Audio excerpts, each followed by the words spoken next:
আবারও স্বাগত জানাচ্ছি ব্রিজ রবিন এক্সপ্লেইনে। এবং আজকে আমরা রাজনৈতিক সংগঠনগুলোর কি ভূমিকা থাকা উচিত, কি করা উচিত, আর তারা কি করছেন, তারা কি আসলে সেই জনগণ বা রাষ্ট্রের মালিক যে জনগণ এভাবে ভেবে কতটা প্রার্থী মনোনয়ন দিচ্ছেন, সেই জায়গাগুলোই আজকে আমরা ব্যাখ্যা শুনবার চেষ্টা করছি। ব্যারিস্টার রবিন, আপনার কাছে আবারও আসি। যেই জায়গাটায় বিরতিতে যাবার আগে রাশেদ আলী বললেন যে আমাদের একেবারে বাস্তবতা কি, যে চিত্রটা তিনি তুলে ধরলেন আমাদের চোখের সামনে, সেখানে আপনাকে এটা প্রশ্ন রাখতেই হচ্ছে, স্বতন্ত্র ব্যক্তি, যে স্বতন্ত্র প্রার্থী যিনি হন, একজন ব্যক্তি, তিনিও যদি আসলে জনগণ হন, সেই জনগণের সংখ্যার মধ্যে তাকে আমরা ফেলতে পারি, তাহলে দিন শেষে এসে আমরা যখন দেখি সামনে জাতীয় সংসদ নির্বাচন, তখন এটা বিভিন্ন সময় কথাই বলছি, তখন তারা ভাগাভাগি করতে বসে যান আসন, তারা নির্বাচনে জোট গঠন করেন। এত জোট ভাগাভাগির কি খুব দরকার তখন? হ্যাঁ, তাদের জন্য দরকার। কারণ এই ভাগাবাটিটা আমি দেখেছি যে নাটক সিনেমাতে দেখেছি, যখন ডাকাতি করে একটা ঘর থেকে অনেক জিনিসপত্র নিয়ে আসে, তো ডাকাতরা ওটা ভাগ করে। ভাগাবাটিটা ওই ডাকাতি বা দুষ্ট চক্র যারা আছে, যারা মাফিয়া চক্র আছে, অন্যান্য যারা যাদেরকে বলি, ভাগাবাটিটা তাদের জন্য। কারণ তারা তো ভাগাবাটির জন্যই চুরিটা করেছে, ডাকাতিটা কল্যাণ করেছে। রাষ্ট্র বিনির্মণে আবার ভাগাভাগি। হ্যাঁ, তো আমরা 5 জন মিলে চুরি করব, ডাকাতি করবো, আমরা সম্পত্তি ভাগ করে নেব। তো যেহেতু উদ্দেশ্য থাকে চুরি করা, অবজেক্টিভটা আমাদেরকে বোঝা দরকার আগে। সাবজেক্ট, অবজেক্ট এবং মিনস, এই 3টা জায়গাতে আমাদের আগে পরিষ্কার হয়ে যেতে হবে। অবজেক্টটা যদি আমার কল্যাণমূলক রাষ্ট্র হয়, আর সাবজেক্ট যদি হয় জনগণ, অবজেক্ট এবং সাবজেক্ট, আর হচ্ছে মিনস হচ্ছে উপায়। উপায়টা কি? যেটা দিয়ে আমরা এটা করব, জি, যেটা দিয়ে আমরা করব, যে টুলস দিয়ে আমরা করব, সেটা হচ্ছে আইন। খুব ইন্টারেস্টিং কিন্তু। তাহলে আইনটা কিন্তু এখানে কি? একটা মিনস, একটা টুলস ওই কাজগুলো করার জন্য। তো এই আইন প্রণয়নটা কেন এত গুরুত্বপূর্ণ? যে পুরো কাঠামোটা, পুরো ম্যানেজমেন্টটা এই আইন দ্বারাই পরিচালিত হয়। এই কারণেই আইন প্রণেতারা এত গুরুত্বপূর্ণ। এটা নিয়ে আমরা বুঝে হোক না বুঝে হোক, আমরা এত বেশি কনসার্ন। আমরা এটা কিন্তু এইটুক জানি যে যে বর্গি এলো দেশে, যখন আমরা ভয় পাই, কারণ ওই ঘটনাটা ঘটে যে এমপি হওয়ার পরে যে পরিবর্তনটা ঘটে, এটা আমরা টের পাই। আমরা সাধারণ মানুষ যারা, আমি জনগণ বলবো না, সাধারণ ব্যক্তি এবং মানুষ এইটুক টের পাই যে ওনারা কি কি যেন করে, কি কি যেন বলে, তারপরে আমাদের উপরে এই খড়গ নামে। আমি এই পার্টি করি বা ওই পার্টি করি, যাই করি না কেন, ব্যক্তি হিসাবে আমরা এইটুক বুঝতে পারি। কিন্তু আমাদের এখনকার সময় আসলে ঠিক ওই জায়গাটায় না, আমরা আরেকটু অ্যাডভান্স লেভেলে চিন্তা করতে চাই। এখন প্রযুক্তির যুগে সবই সম্ভব। সঠিকভাবে, যদিও এটা 5 তারিখের পরে আমি এক্সপেক্ট করেছিলাম যে ইলেকট্রনিক্যালি প্রত্যেকটা দলীয় মেম্বার তাদের প্রার্থীকে নির্বাচন করবে, দলীয় মেম্বাররা। যে আমার কনস্টিটিউয়েন্সিতে আমি আছি, আমি বিএনপি করি, আমরা এখানে আমার উপজেলায়, আমার সংসদীয় এলাকায় আমরা 5,000 দলীয় সদস্য আছি। এই 5,000 দলীয় সদস্য আমরা গোপন ব্যালটে, যাতে কোনো রকম বায়াস না হয়ে, একেবারে বিবেক বিবেচনা দিয়ে, একেবারে একটা সত্যিকার প্রতিনিধি, অন্তত আমাদের দলীয় প্রতিনিধি আমরা নির্বাচন করব, এইটুক প্রত্যাশা ছিল। এটা হয়তো 5 তারিখের পরে করতে পারবেন। আমরা এটা খুব নতুন কিছু না, এটা শত বছর ধরে ইউকেতে হয়ে আসছে। ওই দেশে কিন্তু ওই যে দলীয় প্রধান অমক, উনি সম্রাট, হ্যাঁ, উনি রাজা বাদশাহ, উনি ওখান থেকে কি ইশারা করবেন, উনি ওখানে গিয়ে দাঁড়ায় যাবেন। এবং মজার বিষয় হচ্ছে যে এটা নিয়ে যে যারা টকশো করে, মিডিয়াতে যারা আছে, ফেসবুকে যারা আছে, তারা কোনো লজ্জা পায় না। যেহেতু এটা সম্ভবত আমরা আইন করেই বোধহয় উঠাই দিচ্ছি যে বাংলাদেশে কারো কোনো লজ্জা শরম থাকতে নাই। হ্যাঁ, অবশ্যই এটা আমি খুঁজতেছি কোন আইনে আছে, এটা আমি পাইনি এখনো, বাট অ্যাক্টিভিটিস দেখে মনে হয় যে জি, আপনি ভাবছেন যে সেখানেও সেটা একটা আইন আছে। আইন করে লজ্জা শরম উঠিয়ে দিলেই আমরা সেই আইন মানবো কেন? হ্যাঁ। তাহলে লজ্জা আবার আমাদের থাকতো, আমরা তো আসলে মেনে অতটা অভ্যস্ত না, সেক্ষেত্রে আইন আছে কিনা আসলে এটা একটা বড় প্রশ্ন। নাও থাকতে পারে, থাকলে হয়তো মানতাম না, তখন হয়তো লজ্জাটা আমাদের থাকতো, সেটাও হতে পারে। আপনার কি এখানে কোনো ব্যাখ্যা আছে নাকি? না, কারণ হচ্ছে কিছু কিছু বিষয় নিয়ে আমাদের লজ্জিত হওয়া দরকার। আমরা যখন, আপনি ওই দলীয় রাজনীতির কথা যখন বলেন, যখন আমরা নিজেরা একটা রাষ্ট্রের মালিক জনগণ, আমরা যখন রাষ্ট্রের কথা ভাবি না, জনগণের কথা ভাবি না, আমরা কোনো একটা ব্যক্তির জন্য স্লোগান দিয়ে জিন্দাবাদ, অমুক বাদ, মুর্তাবাদ, কি কি যেন বলে আর কি, তখন তো আমি লজ্জিত হই। আমার লজ্জা রাখার আর কোনো জায়গা থাকে না। যে এইটা আবার ফলো করে আবার অনেকে প্রচার করে দেখি, যারা প্রচার করে তারাও বোঝে না সংসদ, এটা যে বলা যায় না, এটা যে একটা ইম্পসিবল একটা জিনিস। এবং সবচেয়ে বড় কথা হচ্ছে যে who who is he or she, যে এই ডিসিশনটা দেবে, সে তো কেউ না।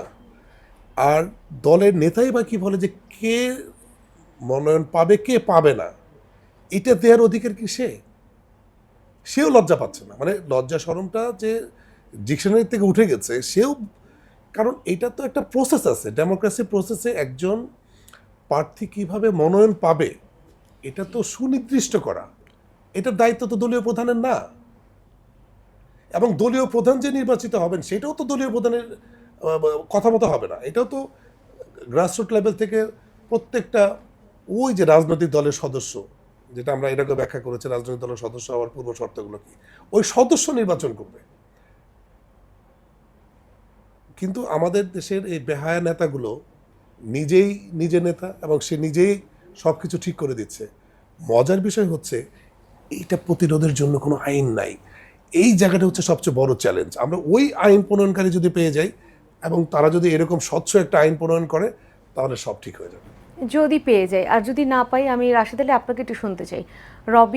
ব্যারিস্টার রবিন যেভাবে আমাদেরকে বলছেন, সেখানে আসলে ব্যারিস্টার রবিনকে আমাদের বিপদে ফেলে দিবেন না? 10টা প্রশ্ন যে একদম শুরুতেই আমরা পেলাম ব্যারিস্টার রবিনের কাছ থেকে, এই প্রশ্ন ধরেন আমি আমার নির্বাচনী এলাকা এবং সেই নির্বাচনী এলাকায় যিনি আর কি প্রার্থী হবেন এবছর, আমি ভোটার, আমি ভোট দিব, তাকে আমি এই প্রশ্নগুলো করলাম, আমি তো মানে মারটার খেতে পারি। আমার তো তাই মনে হচ্ছে যে ওই তার সাথে যে কর্মী সমর্থক থাকবে আমাকে না মেরে বসে, বিপদে ফেলে দিচ্ছেন কিনা আপনার কাছে একটু শুনি। না, সেটা ঠিক যে প্রশ্নগুলো তো নিঃসন্দেহে একেবারেই জনগণের প্রশ্ন। হ্যাঁ, এবং সেই প্রশ্নগুলো করতে গেলে যে বিপদ অবশ্যম্ভাবী সেটাও কিন্তু অনুমানযোগ্য। কারণ কর্মী নেতাকে প্রশ্ন করবে আর নেতা উত্তর দিবে, এই চর্চাটা তো আমাদের রাজনীতিতে নেই। আমরা হচ্ছে নেতা আদেশ যা করবেন সেটাই শিরোধার্য, সেটাই মানতে হবে, ঠিক না? মানে তো সে অর্থে এই প্রশ্নগুলো করা উচিত, কিন্তু কাউকে না কাউকে তো করতেই হবে। কারণ রবিন যে স্বপ্ন নিয়ে কথা বলছেন সেটা তো উন্নত হওয়ার স্বপ্ন, এগিয়ে যাওয়ার স্বপ্ন। তো সেই প্রত্যাশার জায়গায় সেই প্রশ্নগুলোর করা বলিষ্ঠতা প্রত্যেক জনগণের থাকা উচিত, থাকতে হবেই। কেউ না কেউ একদিন না একদিন আমাদেরকে এই জন্য না হয় দায়ী করবেন যে তুমি তো রাষ্ট্রের মালিক ছিলে, কিন্তু তোমার অধিকার নিয়ে তুমি যখন কথা বলনি তখন কে আর বলবে? আমার দায়িত্ব আর কেউ নিবে না, ঠিক না? কাউকে না কাউকে আসলে পরিবর্তনটা শুরু করতে হবে, প্রশ্ন তুলতে হবে। কোনো একজন সংসদ সদস্য পার্লামেন্টে দাঁড়িয়ে বলেছে যে এটার জন্য আমি এই আইনটা করতে চাই, যে যারই হোক তাকে প্রবাসী দেশে আসবে, তার লাগেজ কাটা থাকলে মুখ অফিসারের দায়িত্বপ্রাপ্ত, তার শাস্তি হবে, আমি এরকম একটা আইন তুলতে চাই। তো তার অর্থটাই হচ্ছে আসলে জনগণকে ভয়েস রেজ না করা পর্যন্ত জনগণের মুক্তির আর কোনো জায়গা আমি দেখছি না। কিন্তু এখন জনগণ যে ভয়েস রেজ করবে এবং সেখানে ভয়েস রেজের জায়গাটায় আপনি যদি বলেন যে আমি একটা পুলিশের কোনো একটা জায়গায় অনিয়ম দেখলাম বা আমার মনে হলো এটা জনগণের জন্য না, কল্যাণের জন্য না, আমি যে আমার আওয়াজ তুলবো বা আমার কণ্ঠস্বরকে জোরালো করব, বিদ্যমান আইন আমাকে সাপোর্ট করবে নাকি আমি নিয়ম ভঙ্গকারী হয়ে যাব? না, সেটাই তো প্রশ্ন, যে আপনাকে আইনের সাপোর্ট তো প্রয়োজন পড়বে, না হলে তো সেটা আপনি, জনগণ তো সত্যিকার অর্থে আইন প্রয়োগকারী না। তো ফলে সে যে কোনো কাজ হাতে নিলেই যে সেটা হবে, আইনসম্মত হবে, সেটাও না। তাহলে তো এখনো আমরা ওই জায়গাটায় প্রস্তুত নই যে আওয়াজ তুলেও আবার সেখান থেকে আমাকে পিছপা হতে হয় কিনা।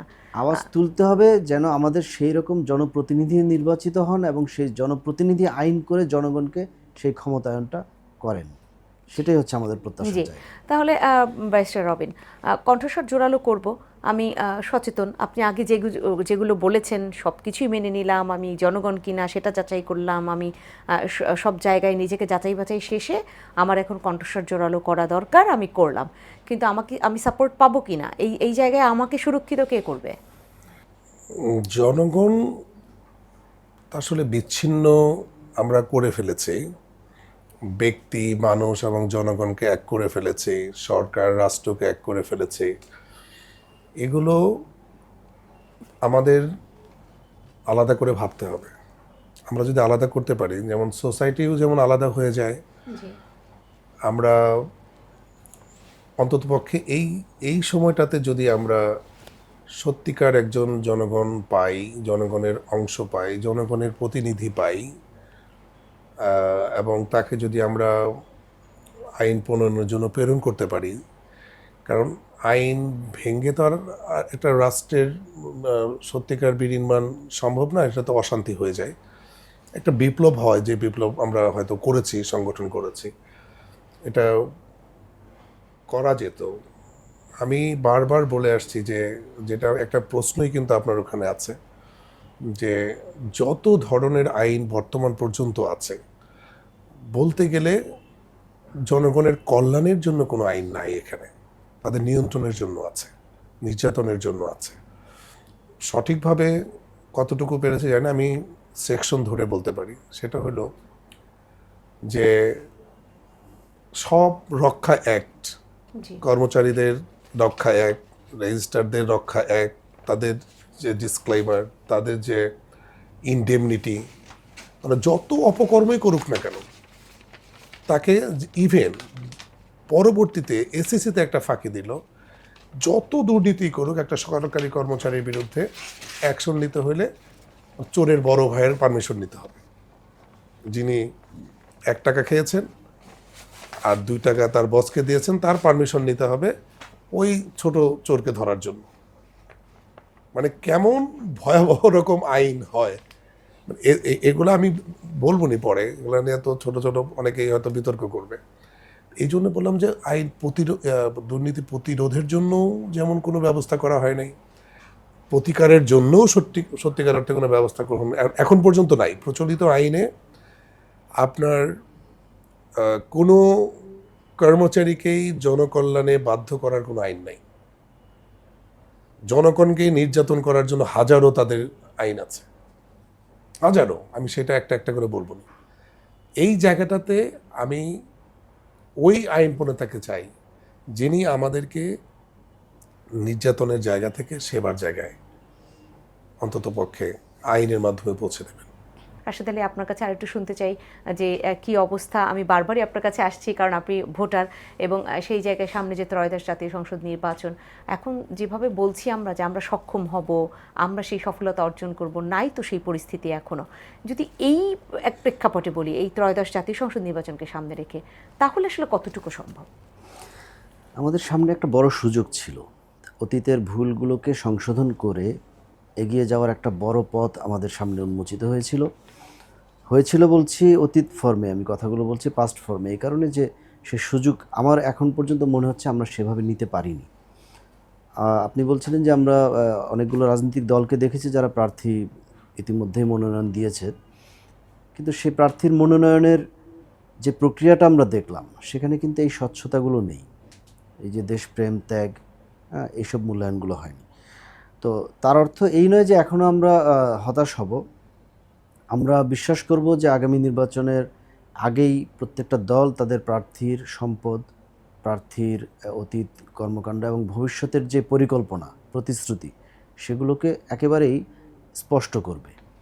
স্পষ্ট এমনভাবে করতে হবে যে অতীত ঘেটে যে আমরা রাজনৈতিক যে চর্চা করে আসছি, এর বাইরে গিয়ে ভবিষ্যৎকে পথ দেখানোর বাংলাদেশকে এগিয়ে নিয়ে আসতে হবে। ব্যারিস্টার রবিন, আপনার কাছে এই জায়গাটায় কি ধরনের উত্তর রয়েছে? কারণ হচ্ছে মানুষ, কারণ আপনি যখন বলছেন সৎ হতে হবে, ত্যাগী হতে হবে, তারপর আরও যে প্রশ্নগুলো তাকে আমরা করব একজন জনপ্রতিনিধিকে, সেই প্রশ্নের উত্তরে তো অনেক ভালো নম্বর একজন নারী পেতে পারে। তা নারী যদি ভালো নম্বর পায়, আমি নারী হিসেবে আলাদা করছি না তাকে, যে নারী হিসেবে তাকে প্রায়োরিটি দেওয়া কিংবা তাকে পেছনে ফেলে রাখা, অর্থাৎ যখন তিনি একজন মানুষ, নম্বর যদি তিনি বেশি পান, তাহলে তাকে কেন আমি এগিয়ে রাখবো না? এখন তো আমি দলীয় রাজনীতির বাইরে গিয়ে আমাকে কথাগুলো বলতে হচ্ছে। আমার প্রত্যাশার জায়গাটা কিন্তু একটু ভিন্ন। আমি তো ওই রাজনৈতিক দল চাই যে রাজনৈতিক দলে জনগণ এবং জনগণের অংশগ্রহণ এবং তার প্রতিনিধিরা থাকবে। এখন ছেলে বা মেয়ে এই দুইটাকে আলাদা করে যারা দেখে, বাংলাদেশে যারা থাকে, যারা বাইরে গিয়ে একযুগ থাকার পরে এই ডিসক্রিমিনেশন আর থাকে না, অটোমেটিক্যালি থাকে না, আমার মধ্যে বিন্দু পরিমাণ নাই। তো এখন এই ডিসক্রিমিনেশন যারা করে, শুধু যে মেয়েদের ক্ষেত্রে করে তা না, আমি দায়িত্ব নিয়ে বলতে পারি এই রাজনৈতিক দলের মনোনয়ন পাওয়ার জন্য অযোগ্যতাই একমাত্র যোগ্যতা। জি, অনেকগুলো মামলা, অনেকগুলো চাঁদাবাজির অভিযোগ, অনেকগুলো খারাপ কাজের অভিজ্ঞতা না থাকলে সে দলীয় মনোনয়ন পাবে না। এটা হচ্ছে অযোগ্যতাই যেখানে যোগ্যতা, অদক্ষতাই যেখানে মানে তার মূল্যায়নের মাপকাঠি। অদক্ষতা মানে কি? আইন প্রণয়নের জন্য যে দক্ষতা দরকার, যে ধরনের জ্ঞান তার দরকার, যে প্রাজ্ঞতা তার দরকার, যে নলেজ তার দরকার, সেই মানুষগুলো কিন্তু আপনার প্রার্থী না। কারণ যারা যারা এই মনোনয়নটা দিচ্ছেন তারা নিজেরাও এই জায়গায় না। আমি আরেকটা জায়গায় বলি, আমি অক্ষর জ্ঞান এবং সত্যিকার জ্ঞানকে আলাদা করতে চাই। এটা খুবই প্রয়োজন। কারণ অক্ষর জ্ঞান নিয়ে যারা বড় বড় ডিগ্রি হয়তো নিয়ে প্রার্থী হয়তো হয়েছেন বা ভালো করছেন, কিন্তু প্র্যাকটিক্যালি তারা এমন এমন কাজ করছেন যারা, ধরেন আমরা যাদেরকে অশিক্ষিত মনে করি, যাদেরকে অজ্ঞ মনে করি, যাদেরকে আমরা সত্যিকার অর্থে সমাজের ওই লেভেলের মনে করি, তাদের চাইতেও নিকৃষ্ট তাদের সেই অ্যাটিটিউড, তাদের ভাবনা, তাদের কল্পনা, তাদের চিন্তা চেতনা। তো সুতরাং এই জায়গাটাতে আগে পার্থক্য করে ফেলতে হবে। একটা হচ্ছে সত্যিকার অর্থে শিক্ষিত, সেটা কৃষকও হতে পারে, একজন কারিগরও হতে পারে, কারণ ওই জিনিসটা সে জানে, মানে সে শিখেছে, সে শিক্ষিত। তো সুতরাং আর যে জানে না, এখন আইন প্রণয়নের জন্য জানা দরকার, শিক্ষিত হওয়া দরকার, অক্ষর জ্ঞান সম্পন্ন হওয়া দরকার নেই। যে অক্ষর জ্ঞান সম্পন্ন হয়ে আমি উমিচাঁদ ব্যাংকের মালিক কিভাবে বাংলাদেশ বা ভারতবর্ষটাকে ব্রিটিশদের হাতে তুলে দিয়েছিল, মীর জাফর ছিল, এই ধরনের শিক্ষিত লোক আমার দরকার নেই। আমি শিক্ষিত বলতে যাদেরকে বোঝাই অক্ষর জ্ঞান না, সত্যিকার অর্থে যারা জনগণ, যারা দেশের জন্য, যারা আমাদের জন্য, দেশ মানুষের আপনি জন্য সুশিক্ষাকে এখানে গুরুত্ব সত্যিকার, দিচ্ছেন। আমরা আমরা আমাদের জন্য, মানে আমরা সত্যিকার শিক্ষিতটাকে চাই। জি, আমি অক্ষর জ্ঞান সম্পন্ন, আমি নাম উল্লেখ করতে চাই না, বলতে গেলে আমি 100 জনের নাম বলতে পারবো, এদেরকে আমি চাই না। ইভেন এই যে আমারও গত তো 54 ডিগ্রির বছরে, দরকার নেই, ইভেন আমার যারা গত 54 বছরে যাদেরকে আমরা পেয়েছি জি জি আইন প্রণেতা হিসেবে, তাদেরকে আমরা চাই না। যারা বাংলাদেশের এই পর্যন্ত, যারা বাংলাদেশের মিনিমাম একটা আইন উপহার দিতে পারে না আমাদের জন্য, তাদেরকে আমরা চাই না। আমরা জনগণের মধ্য থেকে জনগণের প্রতিনিধি হিসাবে সত্যিকার আইন প্রণেতাকে চাই। সুশিক্ষিত লোক, যিনি একদম সঠিক শিক্ষা এবং সেটা কল্যাণমুখী শিক্ষা, সেই ধরনের লোককে চাচ্ছেন। আজকের আয়োজন আমরা এখানেই শেষ করছি। অসংখ্য ধন্যবাদ জানাচ্ছি ব্যারিস্টার রবিন আপনাকে, আর রাশেদ আলী আপনাকেও অসংখ্য ধন্যবাদ জানাচ্ছি।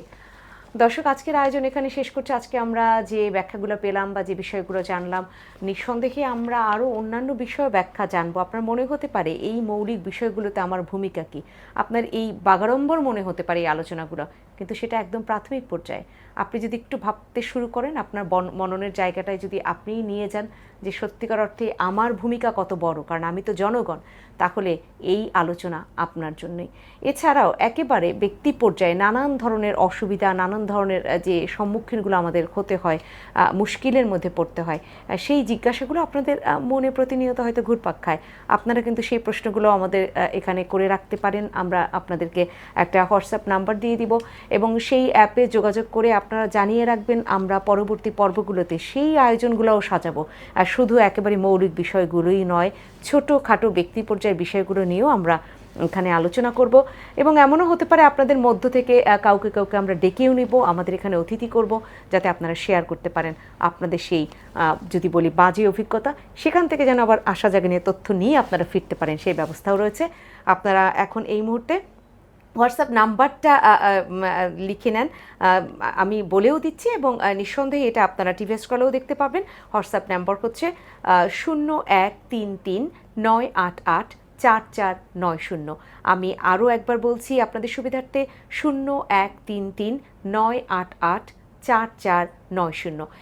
এটাতে আপনারা যে কোনো কিছু আপনাদের লিখে রাখতে পারেন। এটা এই রাজধানী টিভির এবং এই ব্রিট রবিন এক্সপ্লেইনের হোয়াটসঅ্যাপ নাম্বার, আপনারা সেখানে জানিয়ে রাখবেন, আমরা সেগুলো আমলে নিব, আমাদের ভাবনায় নিব এবং আপনাদেরকে যুক্ত করে নিব। ইমেইলেও যোগাযোগ করতে পারেন। ইমেল অ্যাড্রেসটা হচ্ছে contact.0plus@gmail.com। আপনারা স্ক্রলেও দেখে নিয়েছেন, নিঃসন্দেহে সেই ইমেল অ্যাড্রেস, এই দুই জায়গায় আমাদের সাথে যোগাযোগ করতে পারেন এবং নিঃসন্দেহে আমরা চেষ্টা করব আপনাদের যে সংশ্লিষ্ট সমস্যাগুলো রয়েছে সেগুলো সমাধান দেওয়ার। সমাধান আমি ফেরদৌসী আহমেদ দিব না, নিঃসন্দেহে সেই সমাধানগুলো দেওয়ার জন্যই ব্রিট রবিন এক্সপ্লেইনে বসে রয়েছেন ব্যারিস্টার রবিন, তিনিই দেবেন। আপনারা চোখ রাখবেন রাজধানী টিভির পর্দায়। আবার দেখা হবে।